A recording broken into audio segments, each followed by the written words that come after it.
Muchas gracias por esas palabras, estimado Rolando Álvarez. Un saludo cordial para todos los colaboradores del Instituto Superior Almirante Illingworth. Para mí es grato estar con ustedes, pasar esta mañana, tomándome un cafecito con ustedes y conversando sobre este tema que apasiona muchísimo en los actuales momentos. Como bien decía el director de investigación, yo voy a hacer una propuesta. Mi propuesta está encaminada en dos vías, las cuales son, voy a presentar ciertos temas que tienen que ver con la praxis que yo he realizado durante algún tiempo. Les voy a comentar un poco sobre lo que yo he realizado de inteligencia artificial, muy cortito, y de lo que está pasando hoy en día con esta nueva tecnología que al parecer no es tan nueva como algunos piensan, pero que se ha desplegado muchísimo y de seguro va a cambiar la educación como nosotros la conocemos. Luego voy a comenzar a tocar ciertos puntos que espero los comencemos a debatir, porque como comprenderán, es un tema tan novel para la educación, que necesitamos abrir debates para poder entablar cuáles son los lineamientos que tenemos que seguir a futuro. De seguro, esta es una primera entrada y felicito al Instituto Superior Almirante Illingworth por aperturar este tema que es importantísimo y que está golpeando obviamente al mundo entero, no solamente al Ecuador. Dicho esto, mis agradecimientos y comparto pantalla. Entonces, vamos a tratar de hablar de un tema muy profundo, muy nuevo y que acompañado de la praxis y acompañado obviamente de la parte metodológica educativa, vamos a tratar de encontrar ciertas luces en este largo camino que nos toca como educadores, como instituciones de educación, sobre todo de nivel superior. Pero ojo, porque también está afectando al tipo de educación medio y básico. Entonces vamos a tratar de implementar o mirar y observar mecanismos para poder implementar lo que tiene que ver con el uso de la inteligencia artificial en la educación. Y voy a abrir con unos temas, pero mi recorrido básicamente inicia en el año de 2016 y para esto voy a hablar un poco de mi área de formación. Mi área de formación es ingeniero en computación.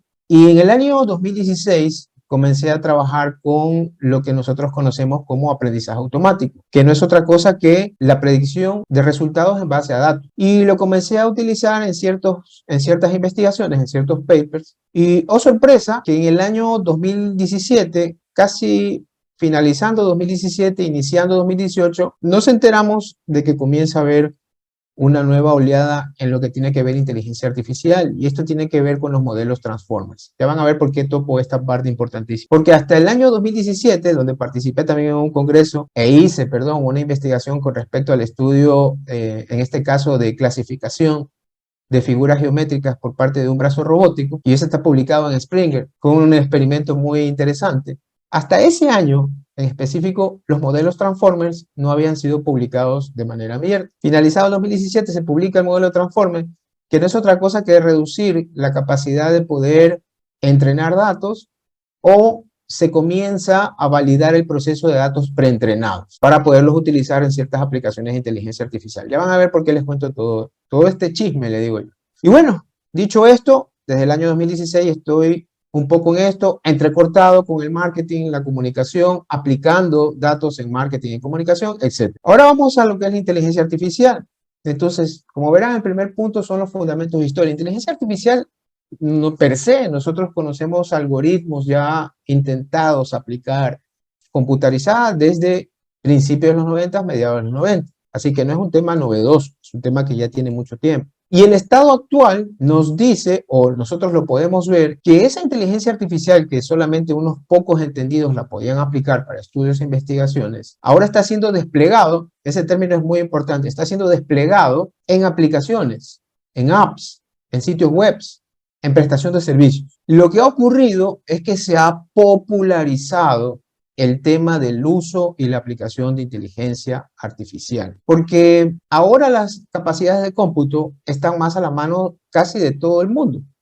Una capacidad de cómputo está a la mano de un móvil estándar, normal, ni siquiera de gama alta, sino de gama media, de una computadora estándar normal de gama media, una portátil estándar normal de gama media, es decir, que está al alcance de todos. Y no se diga lo que tiene que ver con el Internet. Aún no llegamos a lo que tiene que ver con la conexión 5G. Ojo con eso. ¿Qué quiero decir con todo esto? Que no hay vuelta atrás, es mi humilde opinión, sino que esto es un camino que la producción de aplicaciones de inteligencia artificial y su estabilidad no lo está caminando, lo está galopando. Esperamos nosotros que las instituciones educativas también empiecen a mirarlo de esa forma, porque ya están siendo utilizadas muchas aplicaciones por parte de los chicos de nivel medio y de nivel superior. Ya lo utilizan, ya lo conocen. Y básicamente lo conocen porque el acceso a la información que ellos tienen son las redes sociales y principalmente TikTok, que es una red que todavía no está popularizada en todas aquellas personas que provienen de la generación X, ¿sí? Es decir, gente que proviene de una formación de los años 80s y 90s. Dicho esto, los chicos tienen una ventaja sobre nosotros, es que ellos sí tienen acceso a ese tipo de información, repito, por TikTok, por YouTube, por Facebook, que son las principales redes, y ahora también por Instagram.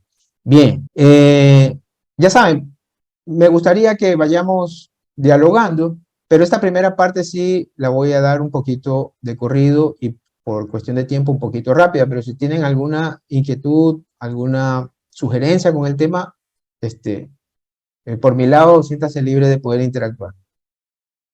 Y luego, en este estado actual, estamos en presencia de modelos, los modelos de inteligencia artificial. Y estos modelos son modelos extraordinarios, que lo que hacen es poder dividir en aristas de consumo o de especialización a la inteligencia artificial. Por ejemplo, en esta parte de abajo tengo mencionado, por ejemplo, el modelo de lenguaje natural. Y ustedes habrán escuchado la aplicación ChatGPT. ChatGPT se basa en un modelo de lenguaje natural, es decir, que comprende tanto los prompts o las instrucciones de forma normal, no como un comando que solamente los informáticos conocen, sino como un diálogo, como un chat. Por eso se llama ChatGPT, como una conversación. Y lo sorprendente de esto es que hay modelos, por ejemplo, para visión, es decir, para procesamiento de imágenes. Y hay modelos, por ejemplo, para lo que es traducción de audio a voz y viceversa. Y hay otros tipos de modelos que están galopando muchísimo. Hoy en día las aplicaciones están más sonadas y más fuertes en lo que tiene que ver el modelo de lenguaje natural y obviamente los modelos o los multimodelos, como ya vamos a hablar, me imagino yo, en un corto tiempo sobre ChatGPT 4 y su oportunidad de poder procesar documentos en formato de imagen.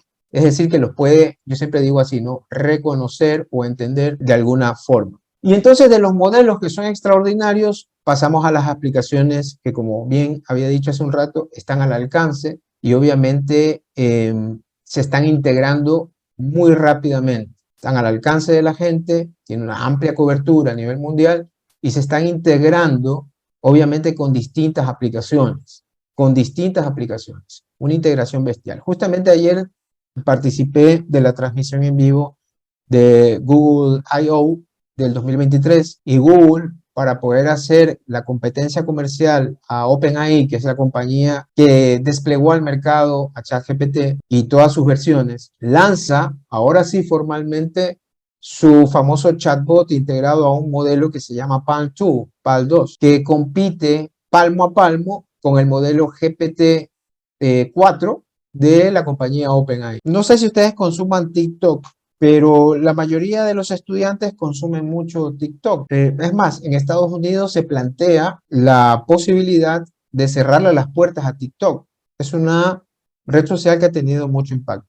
El formato de esa red social es corto y es puntual. Y en TikTok se pueden encontrar shorts o videos cortos de solamente lo siguiente que voy a decir. Cómo generar un trabajo escrito con citaciones. Tuve la oportunidad de participar y de crear una masterclass con respecto al uso de ChatGPT, que es una de muchas herramientas. Para mí, en lo personal, es la mejor desplegada actualmente. Ayer tuve la oportunidad, ya que Google lanzó Google Bard, probé Google Bard y a nivel de español todavía está muy verde, pero en inglés funciona muy bien. ¿Qué quiero decir con todo esto? Que si nosotros continuamos con las tareas fuera de clase en formato escrito, yo creo personalmente que no es una buena estrategia como para tratar de que el ciclo de aprendizaje en base a la creación de un documento y en base a la memorización, que justamente estoy tocando aquí no sé si se está proyectando, pero estoy tocando aquí el tema de las metodologías que podrían ser adaptables, metodologías de educación y pedagógicas, que pueden ser adaptables al uso de estas herramientas de inteligencia artificial. Decía, el ciclo de aprendizaje en base a la parte motriz de la escritura, ya sea en teclado o a mano, como que ya está perdiendo un poco de peso. Eso es de forma personal, ¿no? No soy pedagogo, pero soy docente de muchos años y me atrevo a decir eso, pero acepto también las opiniones de los pedagogos que saben muchísimo más que yo de este tema. Y diría yo que ¿cómo se dice esto? No menospreciemos el uso adecuado de la aplicación por parte de los estudiantes, porque ellos lo utilizan para una cosa muy puntual. A ellos no les interesa saberla del todo bien. Quizás a los profesionales sí, pero ellos no. Ellos solamente quieren hacer algo muy puntual y eso es todo. El consumo de Internet ahora es corto. El consumo del tiempo para poder permanecer más en distintas plataformas hace que los videos sean aún más cortos. ¿Por qué?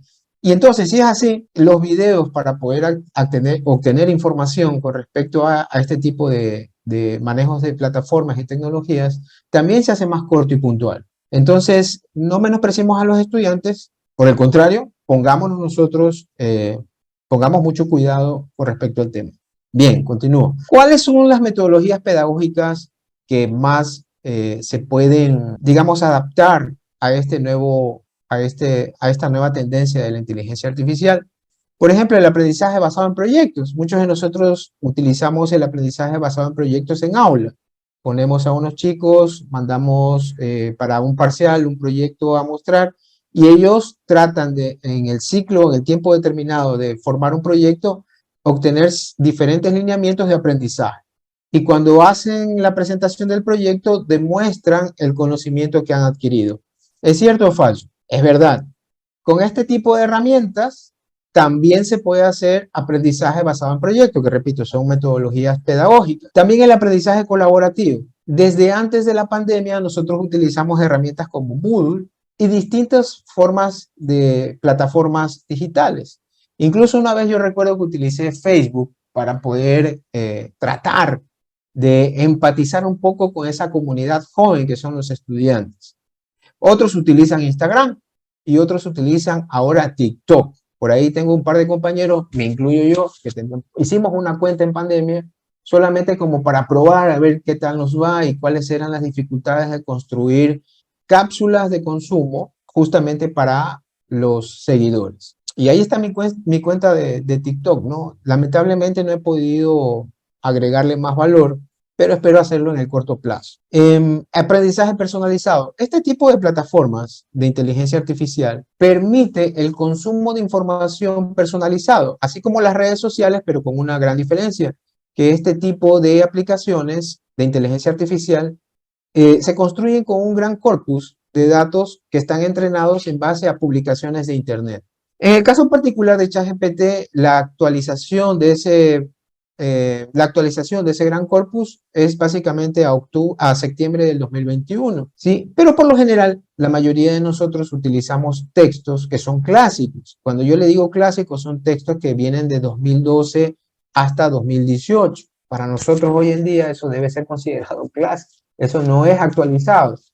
Eso es un clásico. Entonces, por ahí también nosotros tenemos que echarle visto a algunas tareas que tenemos que hacer nosotros como docentes, es actualizar nuestro gran corpus, le digo yo, de documentación, de bibliografía realmente actualizada. Y por eso estas aplicaciones pueden tomar en cuestiones de microsegundos información de publicaciones clásicas, para poder obtener un consumo en cápsula reducido y como decía el profesor hace un momento, si nosotros afinamos obviamente el requerimiento, podremos obtener mejores resultados y los estudiantes también. También promueve el aprendizaje autónomo. Muchos de nosotros sabemos que la mayoría de nosotros incluso, que ya no estamos estudiando desde que hice el doctorado, yo dije, ya no voy a estudiar más, ya no voy a estoy cabezón, pero sigo actualizándome, lo hago de manera autónoma. si bien es cierto, no estoy rigurosamente sentado en un aula tomando clases, lo hacemos todos nosotros, lo hago yo también de forma autónoma. Entonces, garantiza que aquellos conocimientos que quizás en una hora de clase o a lo largo de un parcial o un semestre no fueron delineados y absorbidos por el estudiante, garantiza que él pueda complementar ese tipo de información a través de un asistente o de distintos asistentes de este tipo, hablando de inteligencia artificial. Y el aprendizaje inmersivo, la mayoría de nosotros cuando entramos a un aula decimos guarden los teléfonos, ya estamos en clase. Eso es inmersivo, es decir, que ellos tienen esa tecnología y es difícil para ellos separarse de esa tecnología para poder entrar en otro contexto, en este caso del aula y el aprendizaje, para poder hacer diferentes actividades. Realmente las hacen todas con ese dispositivo y con diferentes plataformas que están instaladas en el dispositivo.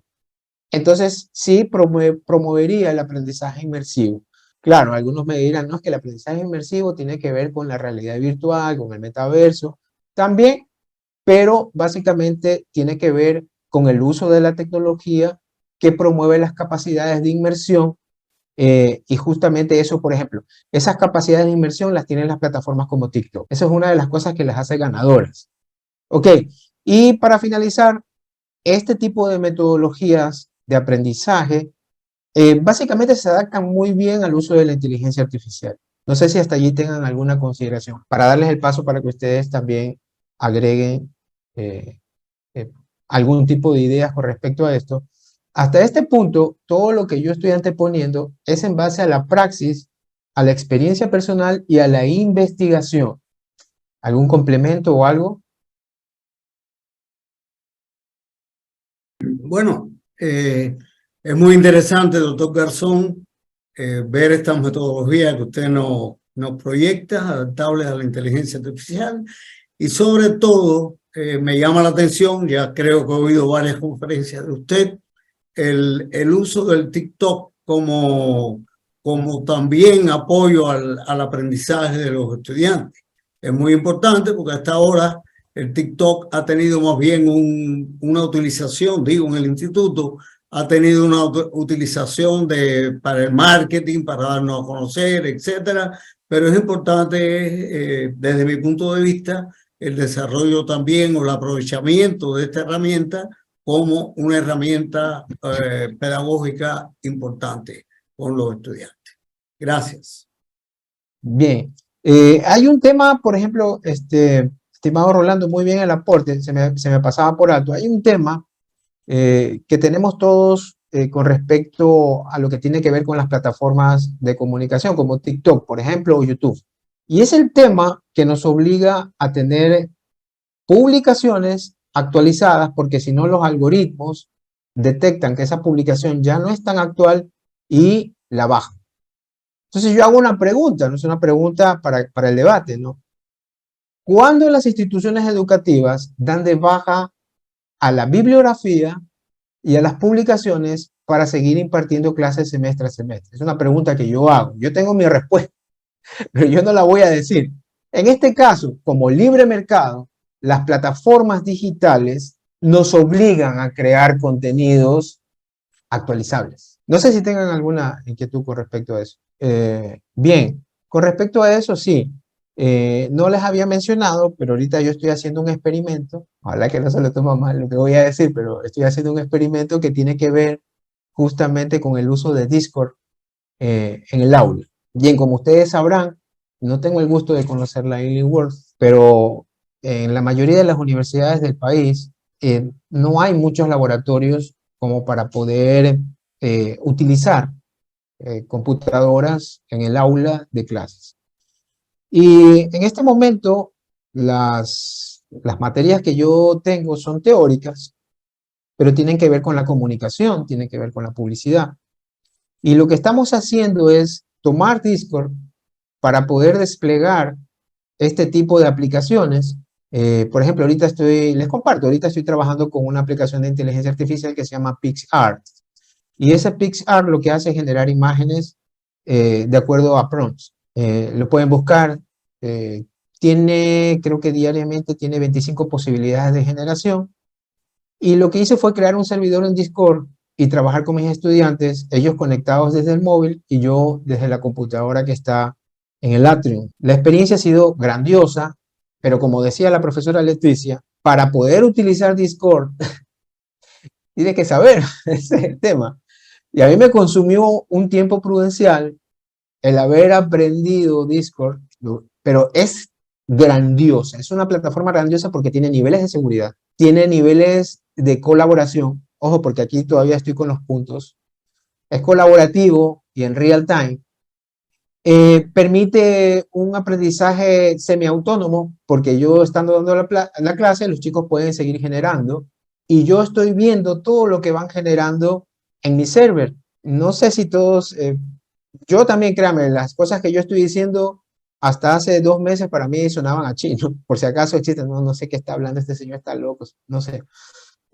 Pero a medida que ha pasado el tiempo y he estado practicando, practicando y practicando, ya lo estoy haciendo en mis clases con mis alumnos. Mis alumnos sí, en un 45% manejan Discord por el tema de los videojuegos, porque de ahí nace Discord para hacer, por ejemplo, lo que tiene que ver foros, comunidades de videojuegos e incluso poder seguir juegos en línea. Tiene una capacidad, por ejemplo, de video en tiempo real, capacidad de chat, imágenes, stickers, pero es fenomenal.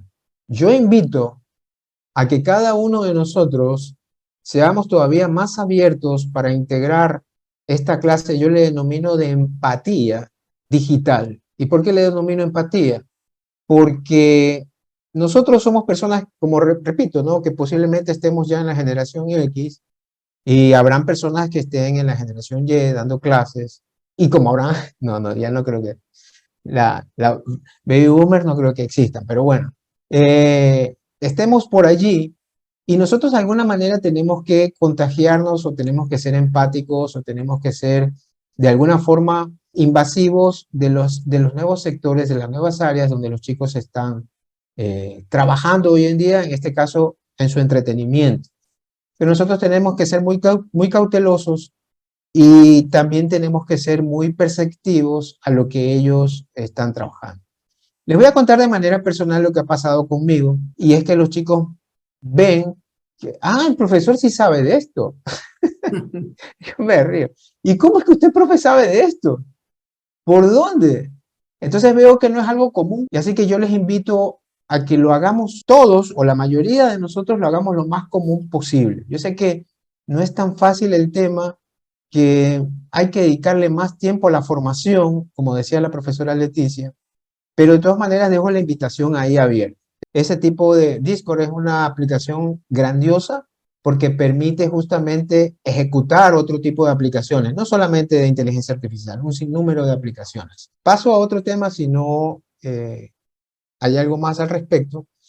Y aquí tengo del lado nuestro, del lado del docente, posibles usos de la inteligencia artificial, pero estos datos son compartidos de la UNESCO. Tuve la oportunidad de participar en un curso de la UNESCO con respecto al uso de la inteligencia artificial y había ciertas cosas que yo las estaba utilizando ya, pero me sustraje este cuadrito que ustedes están viendo de la UNESCO, que me parece muy interesante. Bueno, ¿cómo podemos utilizar nosotros? Ojo, que no solamente nosotros, también pueden ser los chicos de grado los que van a hacer su trabajo de título, etcétera, etcétera. Digo nosotros porque la investigación debe ser per se para los docentes. Es una de las formas que permite estar nosotros permanentemente actualizados. Entonces, por ejemplo, en la redacción. ¿Alguna vez no hemos sentido nosotros, sabes que tengo que redactar un párrafo introductorio sobre un determinado tema y no sabemos cómo empezar o nos da pereza porque sabemos que tenemos que hacer una cosa? O también nosotros pensamos inmediatamente, no, si yo me siento a hacer esto, de ley me toma 40 minutos. Lo hemos pensado, me imagino, ¿no? Casi la mayoría. Con la ayuda de la inteligencia artificial nosotros podemos tener un arranque, un despegue, y luego nosotros vamos mejorando, y cuando digo nosotros, los docentes, ¿no? El que está utilizando la herramienta, vamos mejorando y perfilando mejor esa redacción con la ayuda de esta tecnología. Yo soy partícipe mucho de que esta tecnología vino a ayudar el trabajo de mucha gente, pero también soy consciente de que ha venido a destruir el trabajo de la gente que no se prepara y que no se actualiza. Y es uno de los grandes debates que se está sosteniendo a nivel mundial, ¿no? ¿Debemos frenar la inteligencia artificial? En lo personal, yo creo que no. Y en la praxis se ha demostrado que no. No sé si ustedes lo posteé en LinkedIn hace 4 semanas o 3 semanas, creo, el tema de Italia. Mucha gente me dijo, no, ya está, restringieron el acceso de ChatGPT en Italia. Y yo le dije, espérese un ratito, tranquilidad. ¿Ustedes saben por qué fue el tema de la restricción de Italia? Fue básicamente por 2 cosas. Una, porque la herramienta no permite un filtro de edad de uso, o sea que los niños lo pueden usar, y eso por un lado. Y 2, porque viola los derechos de GDPR, que es el derecho de privacidad de datos de la comunidad o la Unión Europea. Nosotros acá no tenemos eso. Decimos que tenemos eso, que no existe eso. Pero en Europa, y yo digo que este ataque fue comercial, y ayer me di cuenta por qué, porque ayer hubo un lanzamiento comercial, y creo que lo dije al principio, estuve en el Google I.O., y justamente déjenme ver qué hace OpenAI con respecto a eso. Hace una semana OpenAI, lo posteé también en LinkedIn, ya yo le puse así, modo incógnito o la limpieza del historial de conversación, que esa es parte de la violación de los derechos y privación de datos de la Comunidad Europea. Y también ya puso una restricción al uso por edad, al menos tipificado dentro de los agreements, que nosotros decimos, está de acuerdo, y siempre le ponemos check y nunca leemos nada. Bueno, ahí está también tipificado. ¿Y qué hizo Italia? Ya lo abrió, ya está libre el acceso nuevamente, porque la compañía ya cumplió con los requisitos que me imagino yo que por una estrategia comercial no los cumplió al principio. Pero ya está abierto. O sea, de esto no hay salida, de esto no hay vuelta atrás. Recuerden también ustedes los que están más ilustrados en ChatGPT, que es la más famosa, por decirlo así. ChatGPT en los 2 primeros meses, en noviembre y diciembre, alcanzó una máxima de adopción a su uso a nivel mundial de 100 millones de usuarios en noviembre y diciembre de 2022. Esto no tiene precedentes en la historia del despliegue tecnológico, ni siquiera con el Internet, ni siquiera con TikTok. O sea, nosotros, si me preguntan a mí en lo personal, aquí no hay vuelta atrás. Y lo que yo siempre digo, o nos subimos o nos embarcamos o le decimos chao al tren y la vemos pasar y Dios sabrá qué pasará después. Pero volvamos al tema, que me fui, discúlpenme que me haya ido el tema, a veces yo soy así. El tema de la redacción. Una herramienta poderosísima como ChatGPT y hay otras más. Ya salió BART, ya está disponible. Lo bueno de BART es que BART está disponible, ayer hice una prueba, sale como experimental, o sea, ellos taguean directamente y frontalmente que es un experimento. Lo que no hizo ChatGPT es un despliegue, pero fue un despliegue estratégico comercial. Ellos necesitaban validar justamente lo que tiene que ver el proceso de etiquetado de datos, que no tiene que ver, que no es otra cosa, perdón, que el entrenamiento de los datos, pero en vivo con la propia gente. Y en ChatGPT, para que comprendamos un poco mejor, hay 2 símbolos cuando uno hace un requerimiento. Hay este símbolo y también hay este símbolo. Lo habrán visto. Eso forma parte, no es, me gusta. No, no, no. Eso forma parte del entrenamiento de los datos en despliegue con los usuarios a nivel mundial. Ellos siguen entrenando. Bueno, BART sí pone en su pantalla principal experimental y obviamente te pone la validación. Ellos están haciendo el experimento ahorita, a pesar de que ayer fue lanzado. Bien, diseño de la investigación. Este tipo de herramientas pueden generar ideas de qué tipo de investigación yo puedo hacer. No solamente si son cualitativas, si son cuantitativas, si son mixtas, sino también tipos de investigación más avanzados, que en lo personal pienso que le falta, hablando de diferentes ámbitos de las disciplinas en universidad, y sacando un poquito de lado la parte de computación informática, biología y medicina, son áreas que sí tienen un despliegue interesante de metodologías avanzadas de investigación, pero el resto, sobre todo las que tienen que ver con ciencias sociales, no. Y como todo en la vida nos hemos dado cuenta que todo está afectado transversalmente por la tecnología, ciencias sociales debe ser una de las disciplinas que tiene que aplicar tecnología para poder mejorar sus investigaciones y poder ser más actualizados aún. Bien, recordemos que incluso ciertas revistas que no son obviamente de alto impacto, que pueden estar, por ejemplo, indexadas en Cielo, nos exige bibliografía no más de 5 años. Ahora imagínense la de alto impacto. Entonces, para poder tener investigaciones que sean interesantes para este nuevo modelo o tipos de revistas, debemos mejorar también las metodologías que implementamos en la investigación. Bien, pero no tengo tiempo para actualizarme, no tengo tiempo, para eso están este tipo de herramientas. porque se pueden construir consultas interesantes para poder ver qué tipo de metodología puedo aplicar ahora, qué tipo de metodología se aplica, por ejemplo, al marketing y la comunicación, qué tipo de metodología, por ejemplo, se puede aplicar al área comercial, ¿sí? Etcétera, etcétera, etcétera. Y entonces este tipo de plataformas desplegadas conversacionales van a buscar esa información en su gran corpus de datos y van a tratar de ordenarnos la información para poderlas entender y poder ir buscando información actualizada de alguna manera, y luego nosotros sí entramos a la profundidad de buscar bibliografía, ahora sí formal al respecto, y construir nuestra investigación. ¿Qué más? Desde el punto de vista del análisis de datos, poderosísimo. ¿Quién no ha escuchado análisis de datos con inteligencia artificial? Creo que la mayoría de nosotros, y si hay alguien que no ha escuchado con respecto a eso, levante la manito, pero sí, la inteligencia artificial sirve para el análisis, para el proceso, incluso para el preproceso, y obviamente sirve para la visualización de datos. Sí, yo estoy de acuerdo con eso. Y lo podemos explicar de una manera mucho más sencilla. Si tú no conoces las reglas de manejo, no puedes conducir un auto. Si tú no sabes que debes manejar por la derecha, si tú no sabes utilizar las direccionales, si tú no sabes las señales de tránsito, no sabes conducir. No sé si el ejemplo va acorde o no.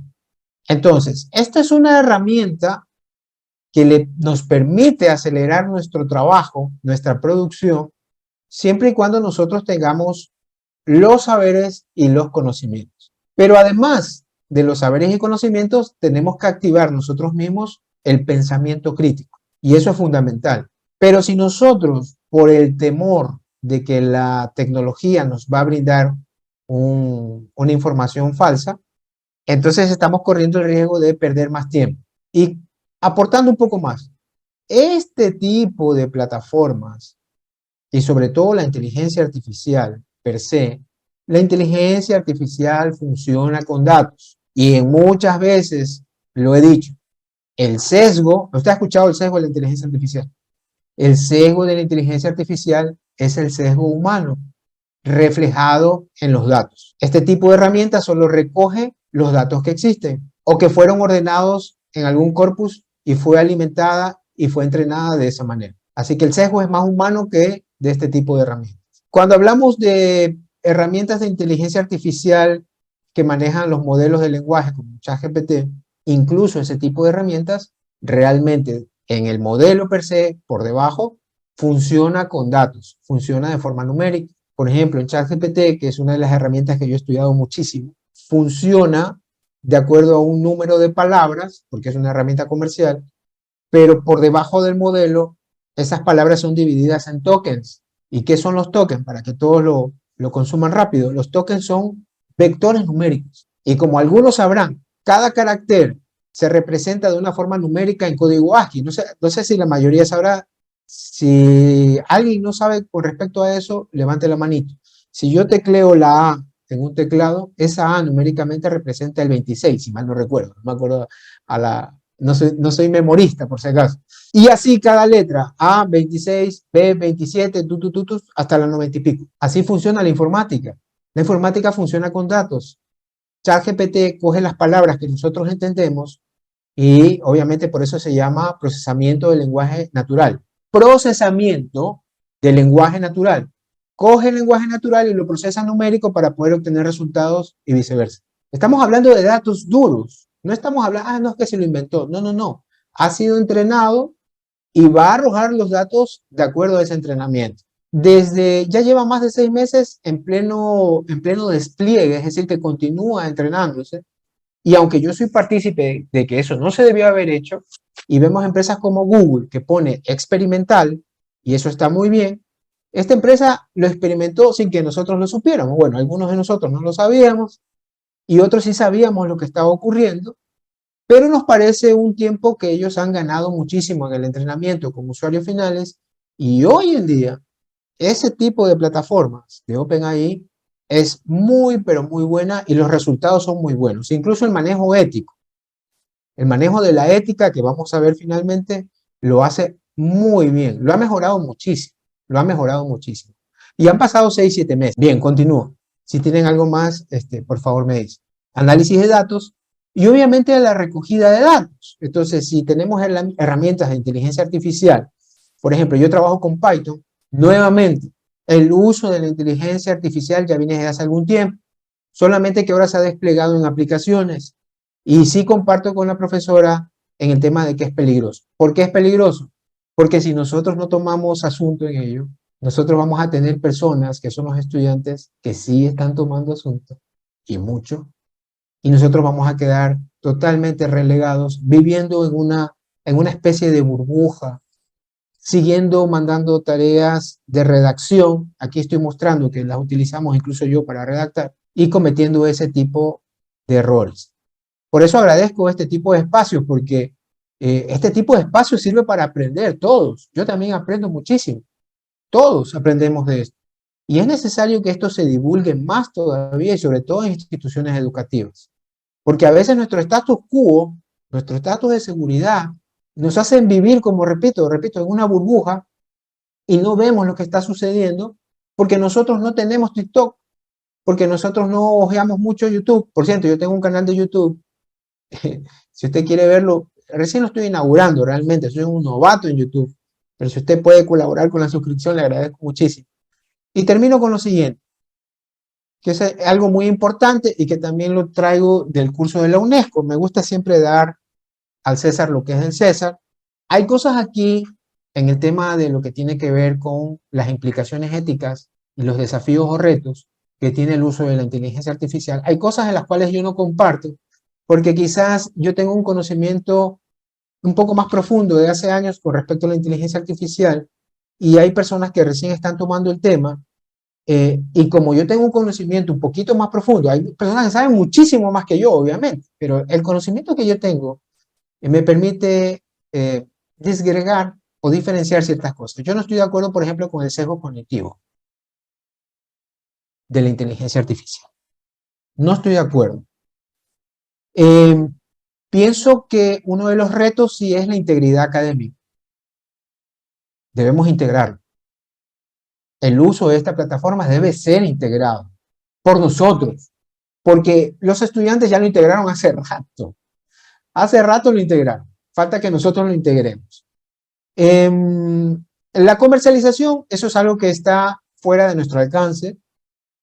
Vuelvo a dar el ejemplo de OpenAI.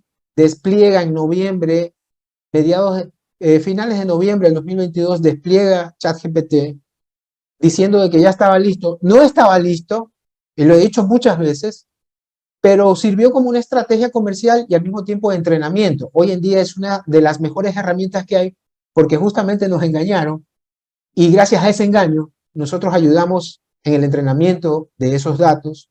Repito, con esto, ¿no?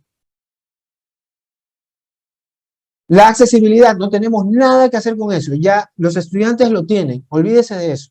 Hay aplicaciones de terceros que están trabajando con el motor de ChatGPT y con otras más.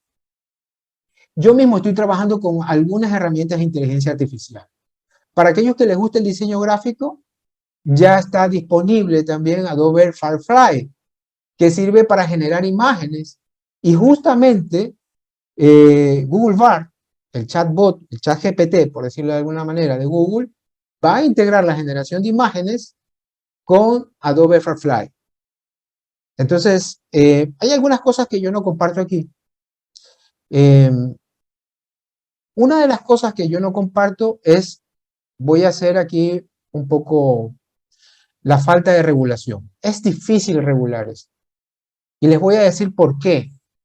Porque si fuera solamente un despliegue comercial, yo diría, es facilísimo regular. Pero resulta que existen infraestructuras, incluso aplicaciones que han sido desarrolladas de manera open source por comunidades sin fines de lucro que están desplegándose a lo largo. Yo he usado algunas. Hay un portal, por ejemplo, que sirve para validar datos que se llama Open Assistant y está abierto para todo el mundo. Y ahí es donde tú comienzas a hacer las validaciones que hacemos en términos comerciales, comenzamos a validar los datos que arroja esa plataforma. Esa plataforma sirve para poder generar otras aplicaciones. Hay portales donde nos ofrecen datos para poder desarrollar aplicaciones, sin ser una empresa. Así que si usted me pregunta a mí de manera personal, ¿falta de regulación? Va a faltar regulación toda la vida, porque esto ya está en manos de muchos desarrolladores a nivel mundial. Para finalizar, lo más importante de todo, para mí, es la integración académica. Tenemos que hacerlo. Para mí, si no lo hacemos en el corto plazo, correremos muchos riesgos con respecto a la generación del aprendizaje o la calidad del aprendizaje que nosotros estamos otorgando a nuestros estudiantes. Les agradezco muchísimo por el espacio. No sé si estamos en el tiempo, me pasé de tiempo. He sido puntual. Estamos bien, doctor, y gracias por su generosidad de atender todas las inquietudes. Más bien, a nombre del Instituto Superior Universitario Almirante Illigur, le damos las gracias por estas enseñanzas.